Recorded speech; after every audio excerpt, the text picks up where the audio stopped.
Emily sat at the edge of the couch, holding the letter with both hands like it might vanish if she let go. I sat beside her, quiet, just waiting. She read it again, slowly this time, and when she finished, she passed it to me. The handwriting was elegant but shaky. The words were full of apologies, regrets, and revelations. Her mother hadn't died, she had left. Years ago, when Emily was only a teenager. A difficult divorce, mental health struggles, and shame had kept her away. Family told Emily she had passed, and her mother, too broken to fight it, stayed hidden in silence. But now she was back. Or at least trying to be. Emily didn't cry. She just looked tired. Like someone who had carried too much for too long and finally set it down. "I don't know what to feel," she whispered. I wrapped my arm around her, not trying to fix it, just being there. "You don't have to decide today," I said. "Some doors, you don't have to open all the way." A week passed. Emily's treatments continued. Some days were good, some were harder. But something changed in her. She started talking more about the future, not in months or weeks, but in small hopes. "Maybe next spring," she said once while looking at garden flowers outside a clinic window. I took that as a win. Eventually, she wrote her mother back. She didn't send a long letter. Just a few lines. "I'm still here. I'm still healing. Let's take it one day at a time." That was enough. Sometimes, healing doesn't need to be loud. And as for us, well, our first date still hasn't ended. Every morning, we make coffee and sit together, just like we did that very first day. We talk. We laugh. We hold on to the now. Because now is what we have. And maybe, just maybe, it's enough. If you've ever loved someone through their storm, or had to forgive the past to make space for the present, share your story in the comments. Would you want to see what happens next in Emily's journey? Let us know if you'd like a sequel. We told you this was more than just a love story. This was about rediscovery. About trust. About finding peace in the most unexpected places. Thank you for staying until the end. James didn't meet my eyes. His voice was steady, but I could feel the tremble beneath it. "I didn't leave because I stopped loving you, Emily. I left because I thought it was the only way to protect you." I stared at him, unsure whether to laugh, cry, or scream. Protect me? That word tasted bitter in my mouth. "Do you have any idea what you did to me?" I said, my voice sharp. "Do you know how many nights I cried myself to sleep thinking you were dead?" He closed his eyes, and I saw regret written all over his face. I know. I lived with that guilt every day. I wanted to believe him. A part of me still remembered the man who used to draw little hearts on napkins during lunch, who used to run his fingers through my hair when I was stressed, who once surprised me with plane tickets to Rome, just because I said I wanted to see the Colosseum. But 20 years had passed.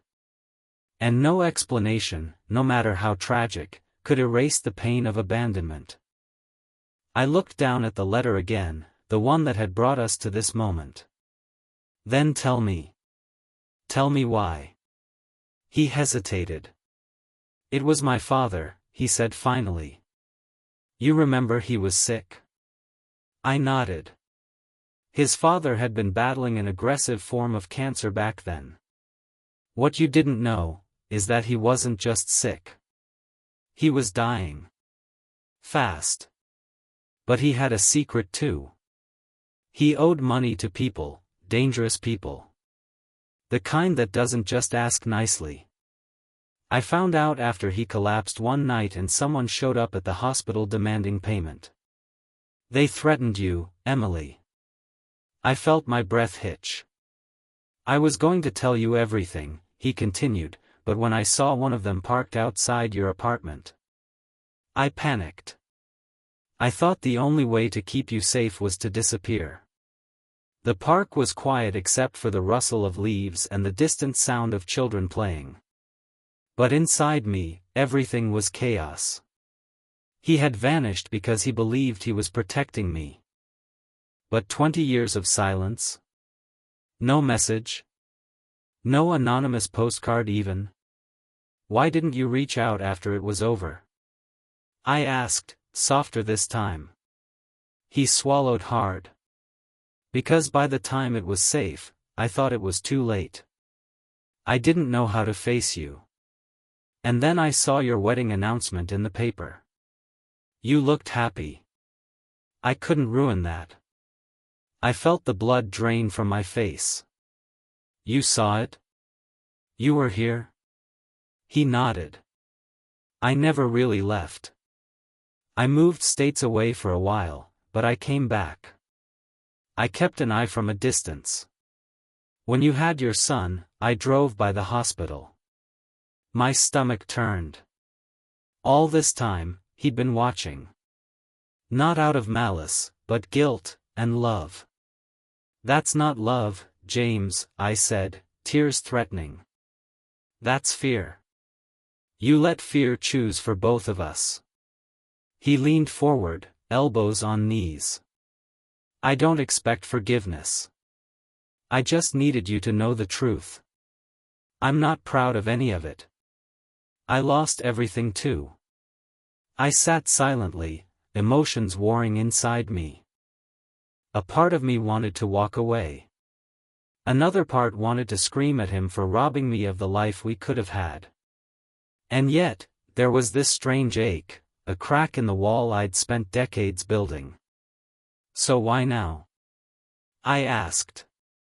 He looked up at me finally. Because I'm dying, Em. Same disease my father had. I didn't want to leave this world with you still thinking I didn't care. The pain hit like a wave I hadn't seen coming. 20 years of silence, and just as he returned, he was going to vanish again. This time for good. And still, I wasn't ready for what came next. I couldn't sleep that night. James's words echoed like ghosts in my head, dragging up memories I had tried so hard to bury. He had been watching from a distance. Through my marriage. Through my son's birth. Through every moment I thought I was finally safe from the pain of his disappearance. And now, after all these years, he was back, not just with answers, but with a ticking clock. I'm dying. That wasn't something you could just hear and move on from. I felt angry, confused, and strangely hollow. But it wasn't just me I had to think about now. There was also Daniel, my 19-year-old son. My son, who had no idea that the man he was about to meet might very well be his father. Yes, my secret. I had never told Daniel the full truth about his dad. My ex-husband, Michael, had stepped in after James vanished, thinking he was saving a broken woman. We married quickly. He was kind, stable, but the connection never ran deep. When we divorced years later, I kept things civil, told Daniel his father lived abroad and wasn't around much. I never expected James to return, especially not like this. But now, the past was clawing its way back, and the weight of it all was suffocating. I didn't want to break Daniel's heart or upend the only truth he'd ever known. But I also couldn't live with more lies. Not after James's confession. Not with time running out. 2 days later, I stood outside Daniel's college dorm. I clutched my coat tightly, fingers trembling. I wasn't even sure what I was going to say. He opened the door with his usual wide smile, headphones around his neck. Mom? What are you doing here? Is everything okay? I swallowed hard. Can we talk? It's important. We sat on a bench outside the student center. The sky was gray, and the air carried a chill that matched the one in my chest. "There's something I've never told you. About your dad. Your real dad." His smile faded slowly. "What do you mean?" "James. James Ellis. You've never met him, but he's your biological father. I didn't tell you before because I didn't think he'd ever come back. He left before you were born." Daniel stared at me like I'd spoken a different language. "So. Michael isn't," I shook my head. "Michael knew. He loved you anyway, and I didn't want to confuse you growing up. But James is back. And he wants to meet you. He's very sick." Daniel sat silently, his hands in fists, eyes darting toward the trees. "Why are you only telling me now?" "Because I didn't know how to. I didn't want to hurt you." Too late. Back at home, I paced for hours before finally calling James. He knows. He's angry. I don't know what's going to happen. James sounded calm. He deserves the truth. Whether he wants to see me or not, it's his choice. But there was something else in his voice, a resignation. As if he didn't expect forgiveness either. And there was something I hadn't told him. I had gone to see his doctor. I needed to know just how sick he really was. Stage 4. Months, maybe less. And yet, despite everything, I still wasn't sure if I hated him or missed him. Daniel didn't come home that night. He didn't answer my calls. My texts were left unread. I sat by the window until the streetlights flickered on, my mind racing with every worst-case scenario imaginable. Had I just shattered his sense of self? Had I stolen away the one truth he believed in for 19 years? By the next afternoon, the door finally creaked open. Daniel stood in the hallway, his eyes red, his jaw clenched tight. He didn't say anything, just walked past me and into his room. I followed. "Daniel, please.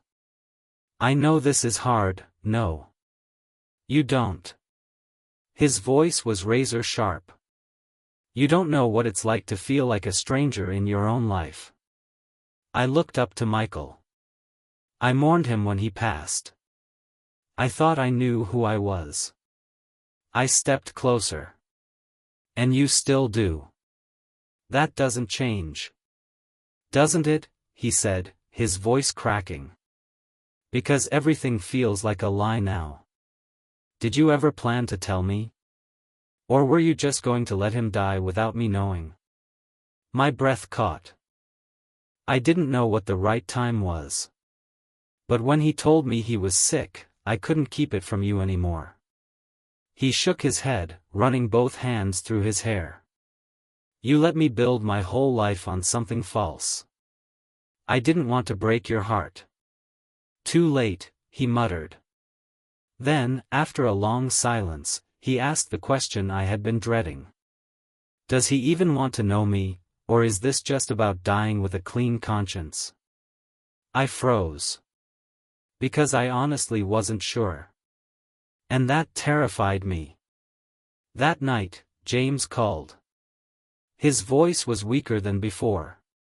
"Has he decided?" I hesitated. "He's angry. But he knows." There was a long pause on the line. "I don't blame him. What do you want from this, James?" I asked quietly. "Is this about peace for you, or something more?" "I don't know," he replied, his voice low. "Maybe I just wanted to look into his eyes once. See if he got any of me." That answer wasn't good enough. Not for me. Not for Daniel. "Then you need to make this right." The next day, Daniel came to me unexpectedly. "I'll meet him. Once. That's it." I nodded, trying not to let the relief show on my face. We arranged it at a quiet cafe near the lake, the same one James and I used to visit when we were young. The symbolism was crushing. James arrived early, wearing an old jacket that hung off his thinning frame. He looked like a ghost of the man I remembered, tired, frail, but eyes still sharp. When Daniel walked in, both froze. There was no hug. No tears. Just silence. "You don't look like what I expected," Daniel said coldly. "Neither do you," James replied gently. They sat down. I stayed back, watching through the window. The conversation was halting at first. James shared simple things, what music he liked, old childhood stories of mine, favorite books. Daniel mostly listened, expression unreadable. Then came the question that shook everything. "Why did you leave?" James looked down at his hands. "Because I was scared. I found out your mom was pregnant, and I panicked. I was a coward. I thought I wasn't good enough to be a father. And then, it got easier to disappear than to face the truth." Daniel's eyes filled with tears. "You don't get to say that. You don't get to show up and ask for forgiveness because you're dying." James nodded. "I know." And for a moment, I thought Daniel would storm out. But he didn't. He stayed. Daniel didn't say a word during the ride home. He stared out the window, fingers tapping anxiously against the glass. I didn't push him, not yet. I knew something in that cafe had unsettled him beyond the expected grief or resentment. Once we got home, he finally broke the silence. "Mom, did you ever wonder why he came back now? Why he wanted to meet me now?" I frowned. "Because he's dying, Daniel." "Yeah, but it feels like more than that. Like there's something he's not saying." That night, curiosity ate away at me. So I called James again. "He met you. He's still upset, but he came. What else is going on?" James sighed on the other end. "There's something I need to tell you, something I never thought I'd have the courage to say." My pulse quickened. "What is it?" "I didn't leave just because I was scared. I left because someone made me." I froze. "What do you mean someone made you?" His voice cracked. "Your father, Emily. Your stepfather." My mind reeled. "That's not possible. He said he never even knew about you." "He did. He came to my apartment the night you told him you were pregnant. He offered me money to disappear. Said I'd never see you or the baby again if I didn't leave. And I took it. I was broke. Ashamed. And I thought maybe it was best for everyone." The room spun. My knees buckled as I sat down. My father, my steady, dependable, moral father, had paid off the man I loved to abandon us? I didn't have the guts to tell you back then. And when I finally wanted to come back, it had already been too long. My world shifted under me. Everything I'd believed, my father's honor, his supposed disappointment in me, the reason James left, none of it was true. It was all a transaction. A betrayal disguised as protection. The next morning, I sat Daniel down, hands trembling. "There's more to what happened back then," I began. "Your grandfather, he paid James to leave." Daniel's eyes widened. "What?" "He offered him money to walk away. Told him he'd never see me, or you, again." Daniel stared at me in disbelief.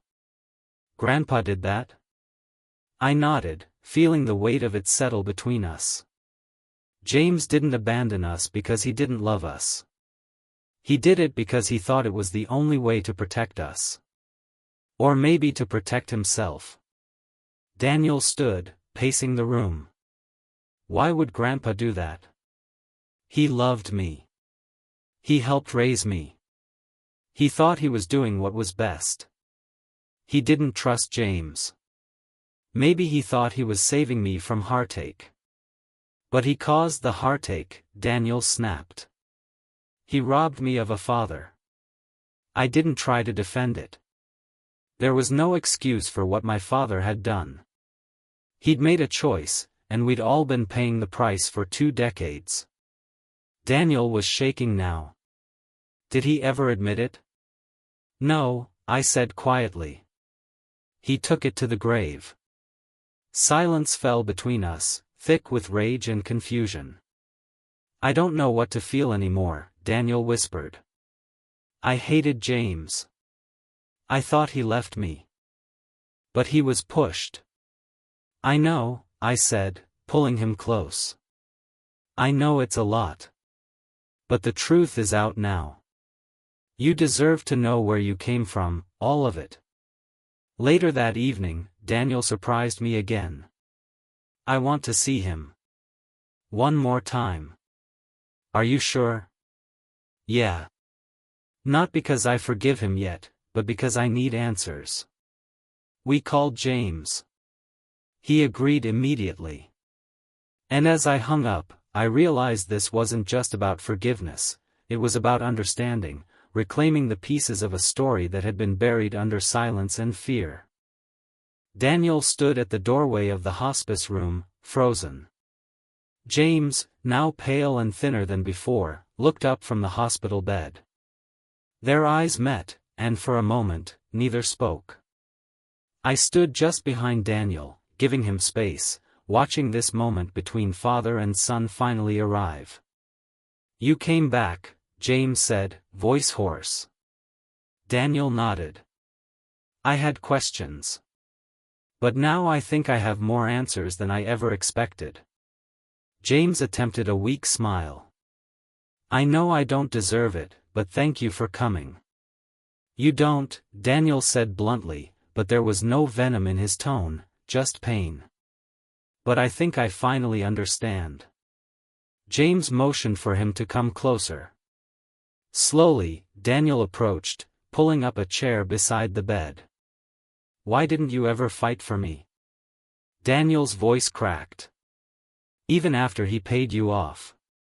Why didn't you come back? James looked down at his hands, frail and trembling.